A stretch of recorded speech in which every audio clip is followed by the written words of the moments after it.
We're restructuring the senior management tier, Damon said, not making eye contact as he shuffled papers on his desk.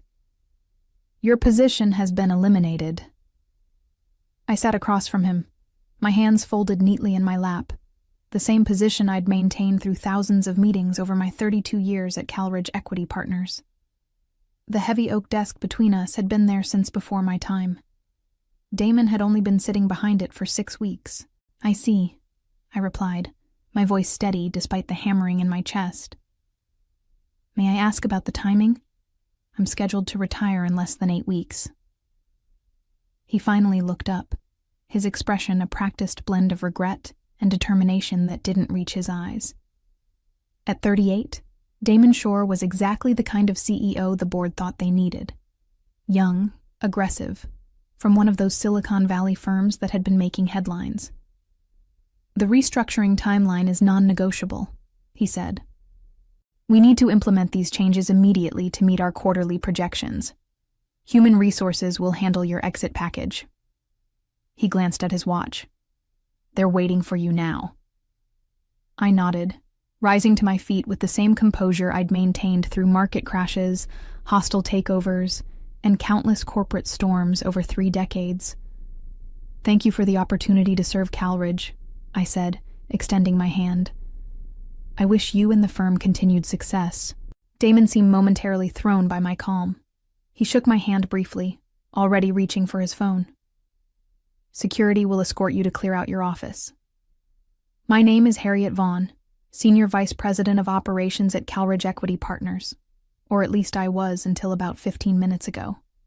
I'm 64 years old, and I've devoted my entire professional life to building this firm from a regional investment office into a nationally respected financial institution.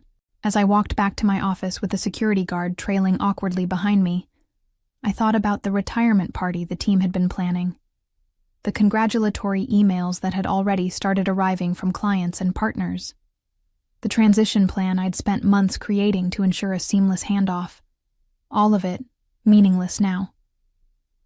Laura, my assistant for the past 12 years, was waiting by my office door, her eyes red. I just heard, she whispered. This is outrageous, Harriet. I squeezed her hand. It's business, Laura, nothing personal.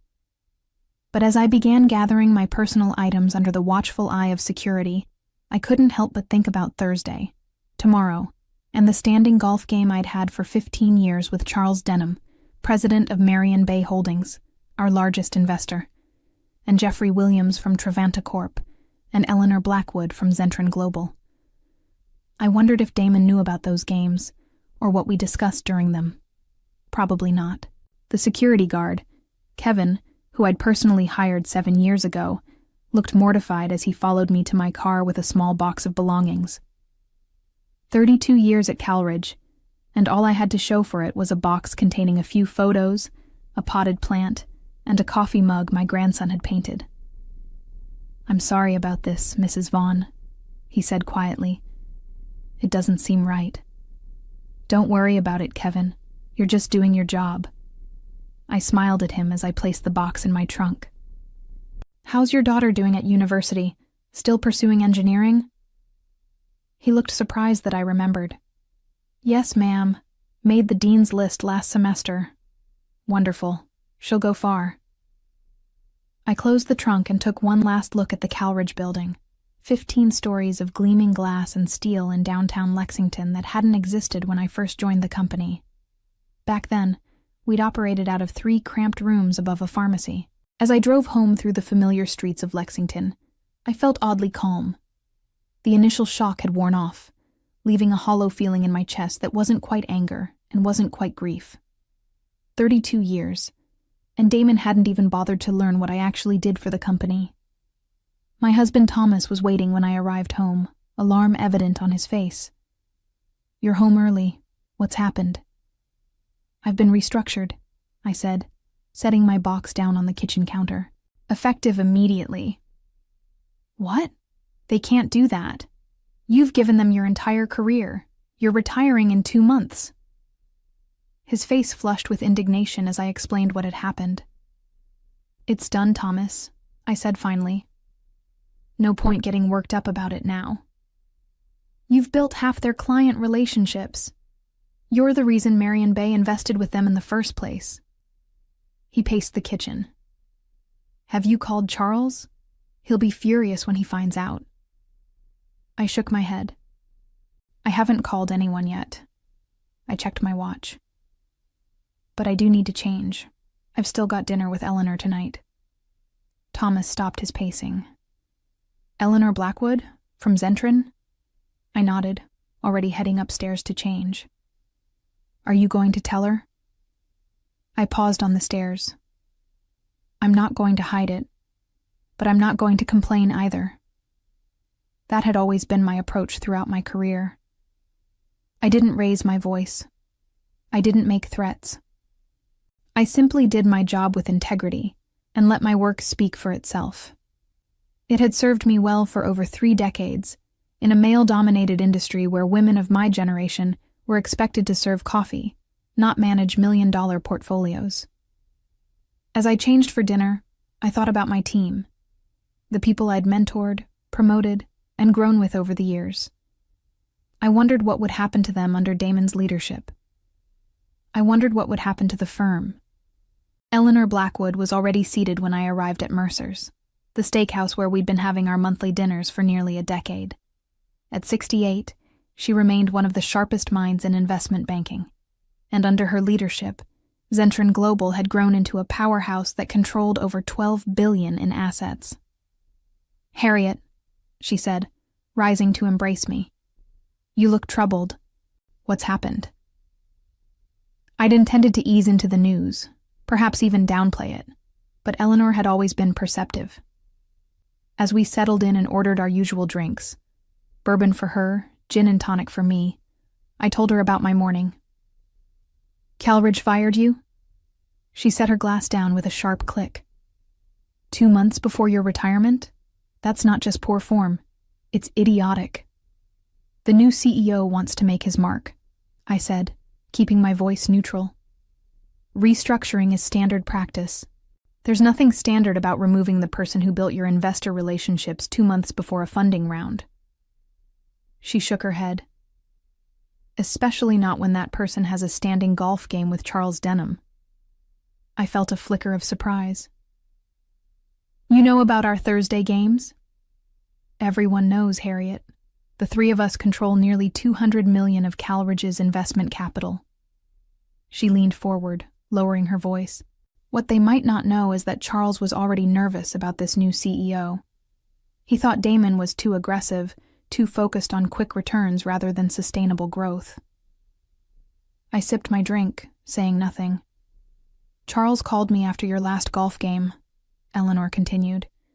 He asked what I thought about moving some of our investments. He wasn't comfortable with the direction Damon was taking things. This was news to me.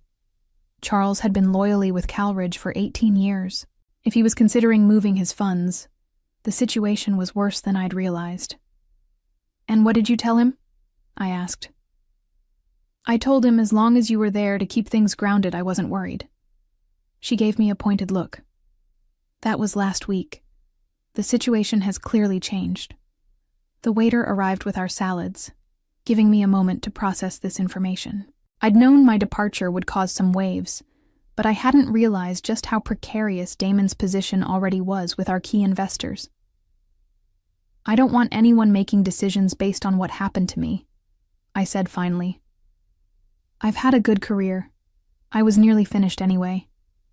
Eleanor studied me over the rim of her glass. Always the professional Harriet, always putting the firm first. She set down her drink. But answer me this. Do you think Calridge is in good hands under Damon Shore? The question hung between us, heavy with implication. For 32 years, I had been unfailingly loyal to Calridge. I had defended every decision, supported every leader, and put the firm's interests above my own time and again. But now, for the first time, I was on the outside. And from the outside, I could see clearly what I had been too close to notice before. No, I said quietly. I don't think it is. I was in my garden the next morning when my phone rang. Thomas was watching me from the kitchen window as I knelt among my roses, methodically removing the weeds that had sprouted during my long hours at the office. Gardening had always been my therapy, and today I needed it more than ever. The caller ID showed it was Jeffrey Williams from Trevanta Corp., the third member of our regular golf foursome. I brushed soil from my hands before answering. "Good morning, Jeffrey," I said, trying to keep my tone light. "If you're calling about golf today, I'm afraid I need to cancel." "I already know, Harriet," he replied, his normally jovial voice unusually somber. "Charles called me last night. We're both skipping golf today, too." I sighed, sitting back on my heels. News traveled fast in our circles. "I was going to tell you both today. I didn't want to make a fuss. Getting fired 2 months before retirement after 32 years of service deserves at least a small fuss," Jeffrey said. "Charles is livid. He's been calling board members since 5 a.m. That made me sit up straight. "Jeffrey, please tell Charles not to do anything rash on my account. These things happen in business. Companies restructure." "This isn't about you, Harriet." "Not entirely." Jeffrey paused. "We've all been concerned about Damon's strategy. His presentation last month about moving away from relationship-based investments into more algorithm-driven decisions raised red flags. Your firing just confirms our fears about his judgment." My phone beeped with another incoming call. This one from Charles himself. "Jeffrey, I need to take this. Charles is calling." "Of course. But Harriet? You should know that Trevanta is reassessing our position with Calridge. I'll be in touch." My stomach tightened as I switched calls. "Good morning, Charles." "There's nothing good about it," Charles barked, bypassing any greeting. "I just got off the phone with Philip Peterson." Philip was the chairman of Calridge's board, and Charles's tone told me the conversation hadn't gone well. "Charles, whatever you're thinking of doing..." "It's done, Harriet. I informed Philip that Marion Bay is pulling out of the upcoming funding round, effective immediately." I closed my eyes, feeling the weight of his words. Marion Bay's commitment to the funding round was nearly $80 million, money that Calridge was counting on to launch their expansion into new markets. "You didn't need to do that," I said quietly. "Yes, I did." Charles was uncharacteristically emotional. "It's not just about your firing, though that was unconscionable. It's what it represents. Damon Shore has been systematically dismantling everything that made Calridge worth investing in. He's replaced relationship managers with fresh MBAs who don't know our names. He's implemented arbitrary new fee structures. And now he's fired the one person who's kept our confidence through 3 decades. I hadn't realized things had deteriorated so quickly in the 6 weeks since Damon had taken over. I'd been so focused on preparing for my retirement that I'd missed the broader changes happening around me. "The board's in emergency session now," Charles continued. "Eleanor called me this morning. Zentron's pulling their $40 million too. That was $120 million, vanishing in less than 24 hours. Add Trevanta's likely withdrawal, and the total approached $180 million. "I never wanted this," I said, feeling slightly sick. "I know you didn't. That's why we trust you." Charles's voice softened. "The board wants to meet with you. Today, if possible." "Meet with me? Whatever for?" "To fix this mess, Harriet. To save their company." He paused. "You have more power right now than you realize. The question is, what do you want to do with it?" I looked down at my garden, at the roses I'd so carefully tended over the years, pruning away the dead branches to let the healthy ones flourish. Sometimes, cutting back was necessary for growth, but it had to be done with care and understanding. Damon Shore had taken a chainsaw to what required pruning shears. "I'll meet with them," I said finally, "but I make no promises about what comes after." The Calridge boardroom felt different from the other side of the table. For decades, I'd sat alongside management, presenting reports, explaining strategies, and defending decisions. Now I was the outsider, facing a row of anxious faces, the 9 members of Calridge's board of directors. Philip Peterson sat at the center, his normally composed expression strained. To his right was Victoria Coleman, who had hired me 32 years ago. To his left, several newer board members I knew primarily through quarterly meetings. Damon Shore was conspicuously absent. "Thank you for coming on such short notice, Harriet," Philip began. "I want to start by saying that what happened yesterday was not a board-approved decision. We were informed after the fact." I nodded, keeping my expression neutral despite the small flare of vindication I felt. "I appreciate that clarification, Philip. How can I help you today?" Victoria leaned forward. "We're in a crisis, Harriet. Charles Denham has pulled Marion Bay's entire investment from our upcoming funding round. Eleanor Blackwood has done the same with Zentren Global. Jeffrey Williams is meeting with Trevanta's board this afternoon, but we expect the same result." "I've heard," I said simply. "In total, we're looking at a shortfall of $180 million, Philip continued. "Without that funding, our expansion plans collapse. We'll need to cut departments. Projects will be canceled. People will lose jobs." "People already have," I pointed out quietly. An uncomfortable silence fell over the room. "We made a mistake," Victoria said finally. "We were so focused on bringing in new blood, on modernizing, that we forgot what makes Calridge work, the relationships that you and others have built over decades." Philip nodded. "Damon Shore has been placed on administrative leave pending review, effective immediately." This surprised me. Moving this quickly against a CEO they'd hired only 6 weeks ago was unprecedented. The situation was even more dire than I'd realized. "What exactly do you want from me?" I asked. Victoria and Philip exchanged glances. "We'd like you to reach out to Charles, Eleanor, and Jeffrey," Philip said, "to see if they would reconsider their positions if certain changes were made at Calridge." "What changes?" "A reversal of Damon's restructuring, for one," Victoria said. "Reinstatement of the senior relationship managers he let go. A formal apology to you, with full benefits through your originally planned retirement date, plus appropriate compensation for the distress caused." I considered this. It was a generous offer, more than generous. But something still felt off. "And who would lead Calridge while you search for a new CEO?" I asked. Another uncomfortable silence. "We were hoping," Philip said carefully, "that you might consider staying on. Not as CEO necessarily, but in an executive role that would reassure our investors during the transition." I sat back, genuinely surprised. I was transitioning out. I was ready to retire.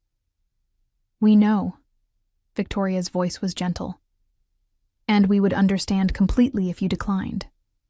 But Harriet, there's no one else our investors trust the way they trust you." I thought about my team, the people who had been left rudderless by Damon's hasty restructuring. I thought about the projects that would collapse without the funding round. I thought about Laura, who had cried when security walked me out.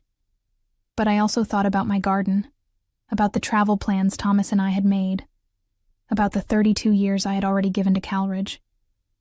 "I need time to think," I said finally. "And I need to speak with Charles, Eleanor, and Jeffrey first. Not as your emissary, but as someone who cares about them and their investments. I need to understand exactly what their concerns are beyond my situation." "Of course," Philip said quickly. "Take whatever time you need." As I stood to leave, Victoria followed me to the door. "For what it's worth, Harriet, I fought against your dismissal when I heard. We all did. But by then, it was already done." I studied her face, lined now with age and worry, but still the same woman who had taken a chance on me all those years ago. "I believe you," I said. "But good intentions don't undo damage once it's done. You all approved hiring Damon. You gave him the authority to make these changes.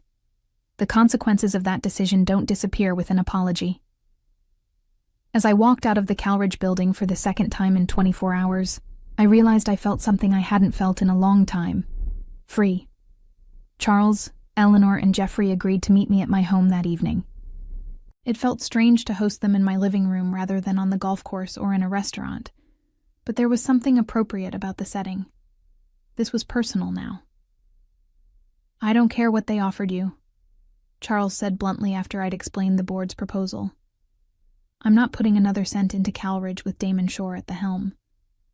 "They've put him on administrative leave," I reminded him. "He's essentially fired." "Administrative leave can end," Eleanor pointed out. "Unless there's a permanent change in leadership, I can't justify recommending Zentren reinvest either." Jeffrey nodded in agreement. The board enabled his decisions. They might do the same with the next CEO they hire. I served coffee as we talked, feeling oddly like a mediator rather than a participant. "The board is asking me to stay on in an executive role during the transition," I said, "to help rebuild investor confidence." All three looked at me with surprise. "Would you consider it?" Jeffrey asked. I sighed. "I don't know. I was ready to retire. Thomas and I have plans." "Plans can be delayed," Charles said, then caught himself. "Though you certainly don't owe Calridge anything after how they treated you." "It's not about what I owe Calridge," I said slowly. "It's about the people who work there, the projects that will collapse without this funding, the clients who depend on our services." Eleanor watched me with knowing eyes. "You've always put others first, Harriet. But maybe this time you should put yourself first." "What do you mean?" She set down her coffee cup deliberately. If you were to consider staying, it should be on your terms. Not as a figurehead to reassure investors while they find another young hotshot to replace Damon, but in a real position of authority." Charles's eyes lit up. "Eleanor's right. If they want you back, they should make you CEO." "CEO?" I nearly choked on my coffee. "That's not what I—" "It's exactly what they need," Jeffrey cut in. "Someone who understands that investment isn't just about algorithms and quick profits. Someone who values relationships and long-term growth." "Someone like you," Eleanor finished. I sat back, genuinely stunned. "I'm 64 years old. I was planning to retire." "Age brings wisdom," Charles said, something sorely lacking in their recent decisions. As my three friends continued to build their case, I found myself thinking about what a Calridge under my leadership might look like. The changes I would make, the culture I would restore, the innovations I would keep from Damon's brief tenure while discarding the harmful elements. It was an intoxicating vision. "I don't know," I said again, but with less certainty. Eleanor reached over and took my hand. "Just promise us you won't sell yourself short. Whatever you decide to do, retire as planned, stay on temporarily, or take the helm, do it because it's what you want, not because you feel obligated." After they left, I found Thomas in his study. He'd given us privacy for our meeting, understanding its importance. "What will you do?" he asked, looking up from his book. I sat beside him, suddenly exhausted. "I don't know. What do you think I should do?" He closed his book thoughtfully. "I think you should do whatever will let you sleep peacefully at night. If that means walking away, we'll go to Italy as planned. If it means staying to fix what's broken, we'll delay Italy." He smiled. "Italy's been there for thousands of years. It can wait a little longer." I leaned against his shoulder, grateful for his understanding. "The board's desperate. I could ask for anything." "Then ask for what you're worth," he said simply. "Not a penny less." As I drifted off to sleep that night, I realized what I wanted to ask for. It wasn't just about position or compensation. It was about legacy and principles and setting things right. If Calridge wanted me back, they would need to understand exactly what they had almost lost, and what they needed to change to keep it from happening again.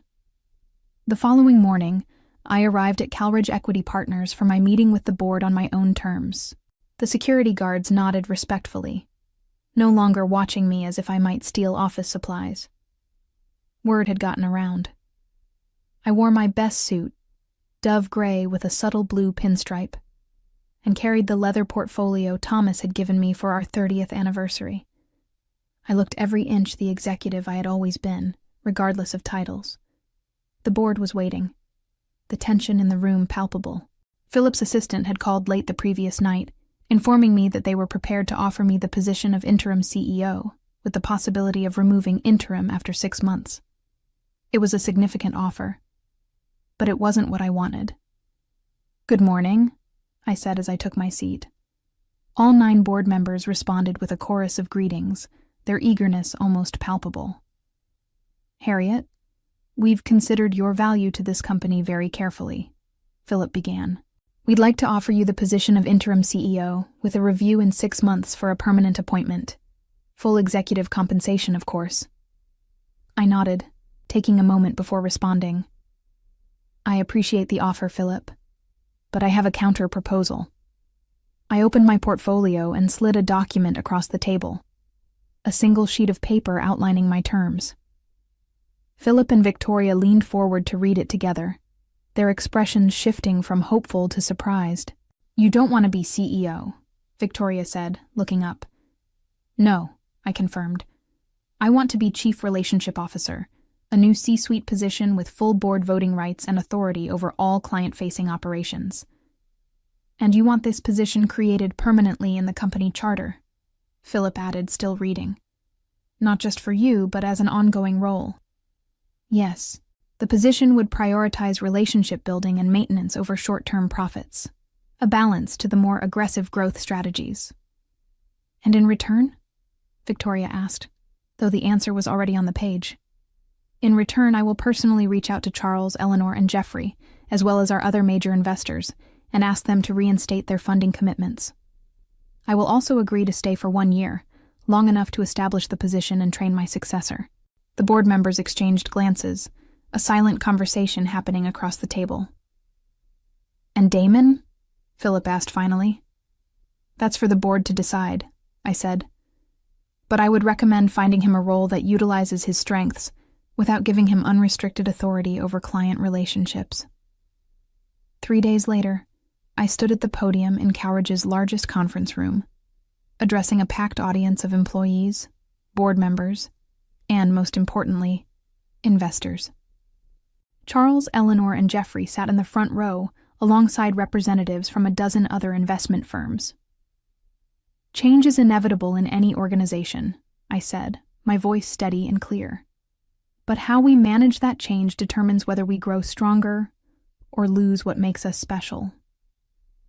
I outlined the new vision for Calridge, a hybrid approach that embraced technological innovation while preserving the human relationships that had built our reputation. I introduced the new position of Chief Relationship Officer and explained its role in ensuring that future decisions balanced growth with stability. "I'm pleased to announce that our funding round has been fully reinstated," I continued, to audible sighs of relief from the staff. "In fact, it has been oversubscribed by an additional $20 million, a testament to our investors' renewed confidence." From the corner of my eye, I could see Damon Shore standing at the back of the room. As promised, the board had found a role that suited his talents: Head of Innovation Strategy, reporting directly to the board rather than having autonomous authority. His expression was unreadable, but he nodded slightly when our eyes met. He was young. He would learn.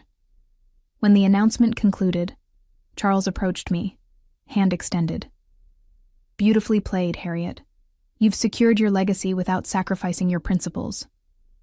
"Or my retirement plans," I added with a smile. "Just delayed by a year." Eleanor joined us, champagne flute in hand. "To the new Chief Relationship Officer," she said, raising her glass, "may your successor uphold your standards." "They will," I assured her. "I'll make certain of it." As I looked around the room at the relieved faces of my colleagues, I felt a deep satisfaction. Not the vindictive pleasure of revenge, but the quieter, more enduring satisfaction of restoration, of setting things right. I hadn't raised my voice. I hadn't made threats. I had simply left with the same grace I had led with, and let the people who truly knew my worth do the rest. What I hadn't expected was how much stronger I would return, having finally recognized that worth myself. 1 year later, I retired as planned, handing the role of Chief Relationship Officer to Laura, my former assistant of 12 years, who understood better than anyone the importance of human connection in a world increasingly driven by algorithms. Thomas and I finally took our trip to Italy, and I found I could enjoy the vineyards and museums completely free of worry. The quarterly reports showed Calridge was thriving under its new balanced approach, with record client retention and steady, sustainable growth. In the end, my greatest revenge wasn't bringing down the man who had dismissed me so carelessly. It was building something more lasting than he ever could have, something that would continue long after both of us had moved on.